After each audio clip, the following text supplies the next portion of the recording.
Izogibati bi se morala podpiranju marksističnih ideologij in vsekakor tudi podpiranju komunističnih režimov, sicer te lahko ameriška vlada sodno pozove. Šala!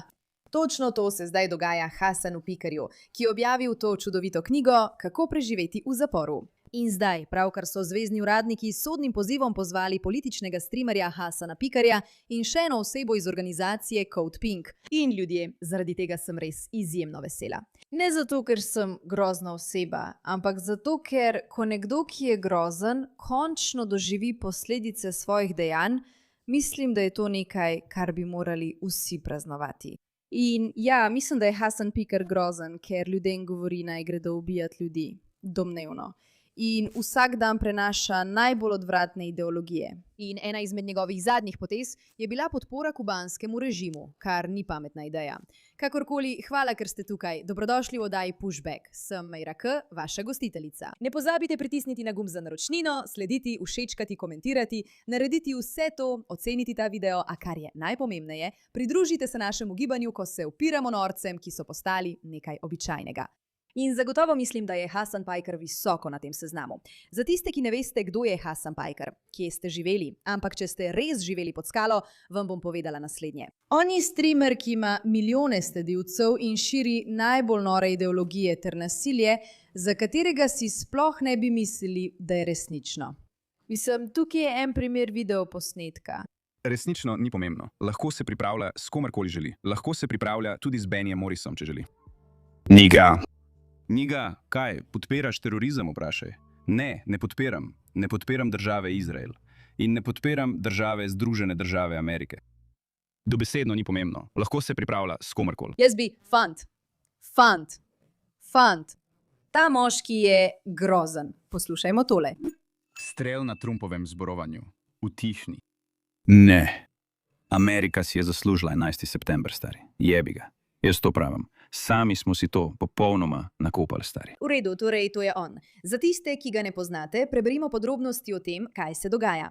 Trumpova administracija je pravkar izdala sodni poziv marksističnemu vplivnežu Hasanu Pikarju in soustanoviteljici Code Pink Susan Benjamin, potem ko sta odšla na Kubo pomagati komunističnemu režimu.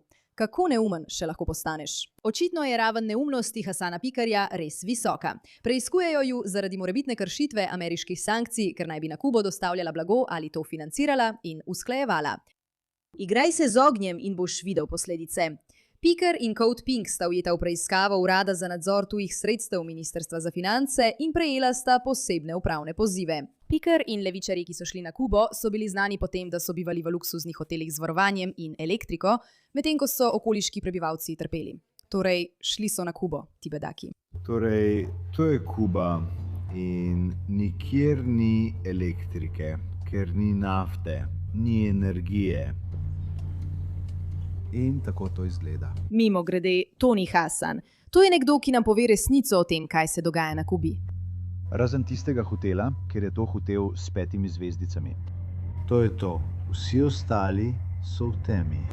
50 leta, vendar taksisti in vozniki skupnih prevozov, kot je ta tip, čakajo v dolgih vrstah za gorivo, če ga sploh lahko dobijo. Stotine jih tukaj čakajo celo noč samo za 5 galon goriva. In od takrat naprej. Torej, to je zgodba o tem, kaj se dogaja na Kubi, kaj ne? In zdaj si za trenutek oglejmo Hasana. Sploh nisem na tekočem, nimam pojma, kaj se dogaja. Kot naprimer sinoči, ko smo končali prenos, sem se šel dobiti s fanti iz Progressive International. Spoznal sem Jeremyja Corbyna. Bilo je fantastično.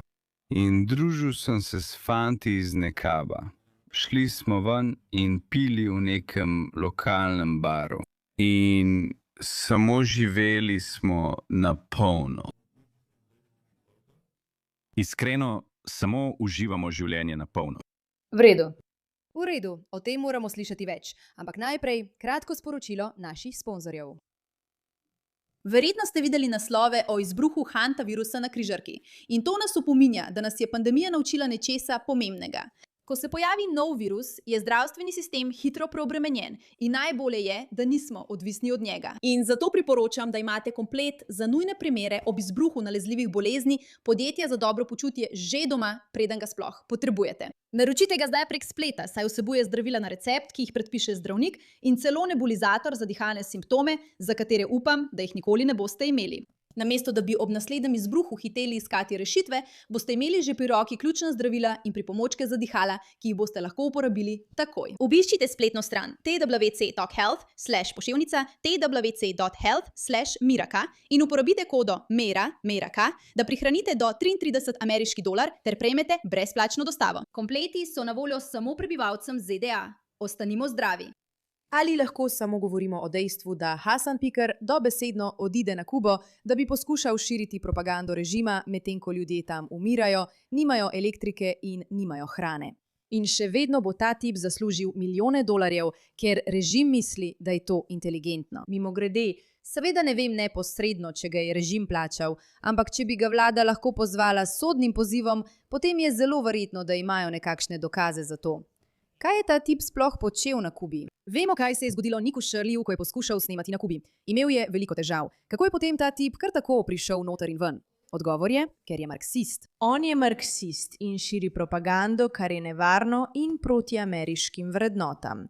Preprosto, enostavno, ni težko razumeti. In veste, ljudem meče kupčke denarja v upanju, da bo vsak posameznik dobil vsaj malo gospodarskega olajšanja. Kubanku, ki ga srečamo. Robert Mueller in vladavina prava. Prav. Torej, Hasan Piker prizna, da sta bila med humanitarno odpravo na Kubo on in njegovi tovariši nastanjena. Vita. La vida. Loca, ker mi ravno... Kar bi pomislili, ko pomislite na Kubo. Hasan Piker se predstavlja kot nekdo, ki želi pomagati Kubancem, a zasluži na $1000 s prenosom iz svoje sobe v 5-zvezdičnem hotelu in snemanjem intervjujev za svoj YouTube kanal. Hkrati pa se v Havani druži s Nikepom, pije po lokalnih barih in daje denar Kubancem, ki jih sreča. Za zdaj se ne zdi, da bi Piker opravljal kaj dosti socialističnega dela. Namesto tega se zdi, da prerazporeja denar, ki ga je zaslužil s kapitalizmom. Mimogrede, ko na YouTubeu poiščete Hasan Pikerja, je prva stvar, ki jo vidite: šel sem na Kubo, to je, kar sem videl. Mini dokumentarec. No, zdaj si to lahko ogledate, če vam je res dolgčas. 500,000 ljudi si je to ogledalo. 500,000 res zelo zdolgočasenih ljudi. In to je žalostno. Žalostno, a hkrati na več načinov tudi dobro za nas. Ker je ta človek zdaj vsem dokazal, da ni le nekdo, ki trdi, da je marksist. On to dejansko je. In je nevarno za Združene države. In zato je bil sodno pozvan, kar mene osebno zelo veseli. Ne pozabite, to so stvari, ki jih ta mladenič širi med svojimi sledilci. Engels je pisal o pojmu družbeni umor. In Brian Thompson, kot izvršni direktor podjetja United Healthcare, je v veliki meri izvajal socialni umor. Sistematizirane oblike nasilja, strukturno nasilje, revščine, dobičkonosni, plačljivi zdravstveni sistem v tej državi. In posledice tega so ogromne količine bolečine, ogromne količine nasilja, ogromne količine smrti. In to je bila zame fascinantna zgodba, ker so Američani zelo drakonski glede kriminala in kaznovanja. Glede tega vprašanja so zelo črno-beli. In vendar sem zaradi vse prisotne bolečine, ki jo je zasebni zdravstveni sistem povzročil povprečnemu Američanu, videl toliko ljudi, ki so razumeli, zakaj je do tej smrti prišlo. V bistvu pravi, da ljudi razumejo, zakaj bi umor osebe iz Medicare imel smisel. Ne Medicare, kaj je že bilo? Umor generalnega direktorja United Healthcare, Briana Thompsona, ima smisel zaradi tega groznega zatiralskega sistema, ki je resnično škodoval ljudem. Ironija pri tem je seveda, če pogledaš komunistični sistem in jih vprašaš, kakšno je tam zdravstvo, verjetno ni ravno dobro. In veliko milijonov jih je umrlo, ampak to je točno tisto, kar oni zagovarjajo. Ja, ima smisel. Umori imajo smisel. Mimogrede, če bi pogledali, koliko političnih umorov je ta tip podprl, bi bili dejansko šokirani. Bili bi šokirani, prav? Poleg tega, da je večkrat podprl politično nasilje. Poglejmo si to.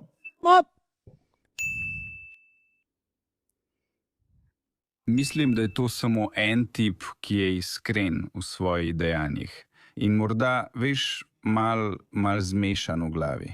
Ne glede na tvoje ozadje, kakršen koli kurac, otrok. Ampak slišal sem, da je ustrahoval Drew'a Pavlova s Twitterja. pokvarjen posnetek. V redu, tukaj je. Prevara z Medicaidom. Ubil bi Ricka Scotta. V redu. Če bi ti bilo mar za prevaro z Medicaidom, bi ubil Ricka Scotta. V redu, poslušaj tole. Scott, ne spot. Sit sem in ne veličam tega. Levičarji, liberalci, tam morate pokazati drobovje svojih nasprotnikov. Prav. Kakorkoli, to sta dve vrsti moških, ki jih imate. On tam zunaj vam govori, naj ubijete to osebo. Razume, zakaj je bila ta oseba ubita. Morali bi napasti tega konzervativca. To, tisto. Imamo še hujše posnetke. Mislim, da smo jih pregledali na tem kanalu. Lahko si ogledate nekatere naše videoposnetke o Hasanu Pikarju. Ta tip je preprosto grozen, nasilen človek z izjemno nevarnimi ideologijami. In zdaj, končno ga lahko oblast končno zasači zaradi nečesa. Čakala sem na ta dan in upam, da se ne bo končalo samo s sodnim pozivom, ampak morda celo z aretacijo, ker ta človek ne bi smel več prenašati v živo in ne bi smel imeti dovoljenja, da mlade ljudi spelje v nore ideologije, v katere verjame. Čeprav sem za svobodo govora, res sem, ampak upajmo, da bo šel dovolj daleč, da ga bodo lahko dejansko poslali v zapor. Hvala za vašo pozornost v tej zadevi.